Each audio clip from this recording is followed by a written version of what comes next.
ಪರಿಷತ್ ಬಜರಂಗದಳ ರಾಜ್ಯಾದ್ಯಂತ ಕರೆ ಕೊಟ್ಟಿದೆ. ಹುಬ್ಬಳ್ಳಿಯಲ್ಲಿ ನಾವು ಶ್ರೀರಾಮ ಸೇನೆ ಸಂಘಟನೆ ಅವರಿಗೆ ಬೆಂಬಲವನ್ನು ಸೂಚಿಸ್ತಾ ಇದ್ದೀವಿ.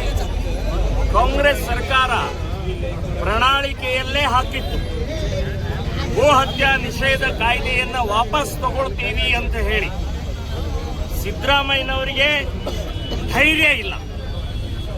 ಕಾಮಧೇನು ಅನ್ನುವಂತ ಆ ಮಹಾಪ್ರಾಣಿಯನ್ನ, ತಾಯಿಯನ್ನ ಗೋಮಾತಾ ಅಂತ ಹೇಳಿ ಬಿಜೆಪಿ ಸರ್ಕಾರದವರು ಅದನ್ನ ಗೋಹತ್ಯಾ ನಿಷೇಧ ಕಾಯ್ದೆಯನ್ನ ಜಾರಿ ಮಾಡಿದ್ದನ್ನ ಕಾಂಗ್ರೆಸ್ ಸರ್ಕಾರ ಮುಸ್ಲಿಮರ ಓಟಿಗೋಸ್ಕರ, ಮುಸ್ಲಿಮರ ತುಷ್ಟೀಕರಣಗೋಸ್ಕರ, ಮುಸ್ಲಿಮರ ಒತ್ತಡದಿಂದ ಇವತ್ತು ಈ ಕಾಯ್ದೆಯನ್ನು ತಿದ್ದುಪಡಿ ಮಾಡ್ತಾ ಇರೋದು ಅಕ್ಷಮ್ಯ ಅಪರಾಧ.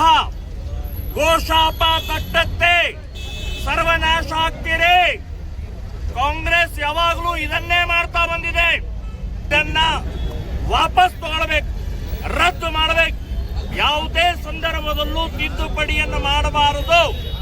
ನಾನು ಬಿಜೆಪಿ ಮತ್ತು ಜೆಡಿಎಸ್ ನವರಿಗೆ ಹೇಳ್ತಾ ಇದ್ದೀನಿ, ಈ ಸಂದರ್ಭದಲ್ಲಿ ಚರ್ಚೆ ಮಾಡಿ ಬಾಯ್ಕಾಟ್ ಮಾಡಬೇಕು, ಪಾಸ್ ಆಗದೆ ಇರೋ ಹಾಗೆ ನೋಡ್ಕೊಳ್ಬೇಕು ಅಂತನ್ನುವಂಥದ್ದು ಕೂಡ ನಾನು ವಿನಂತಿಯನ್ನ ಮಾಡ್ತಾ ಇದ್ದೀನಿ.